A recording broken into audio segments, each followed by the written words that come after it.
For Martha Newsom's team, Felt like all systems go for a whole year now, right? she's president of Medical Teams International, a humanitarian aid and health organization based in the Pacific Northwest. It has helped people in less developed nations get vaccinated for COVID-19.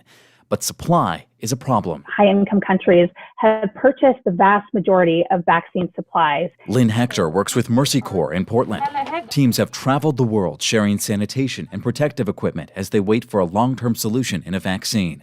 She says even with the U.S. donating $4 billion to international vaccine aid, some of the poorest countries may not see widespread vaccinations until at least 2023. You can bring money to a grocery store, but if the shelves are empty, you're going to leave hungry and empty-handed. Have you been able to get vaccine? So bit by bit, vaccines are starting to make their way to the poorest nations, but they're behind, right? We all have a stake in crushing this virus. Oregon Congressman Earl Blumenauer and other lawmakers are pushing the White House to temporarily lift certain medical patents, the intellectual property rights for the Pfizer, Moderna, and Johnson & Johnson vaccines. This would free up companies to cheaply and quickly produce effective vaccines in poorer countries and save lives now. Something that every American needs to think about.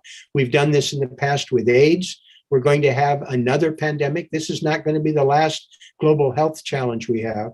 Some might argue economic competition really helped get these vaccines developed so quickly and effectively. Pharmaceutical companies obviously are against waiving these patent protections. What's your take on that, and how do we move forward? Large pharmaceutical companies have benefited from major investments that the United States government has made, and the more that we can cooperate to promote global health, the healthier we'll all be. From Blumenauer to aid crews on the front lines, there's consensus. Why should people here be mindful of this? Why should they be paying attention? Because the virus itself does not respect borders.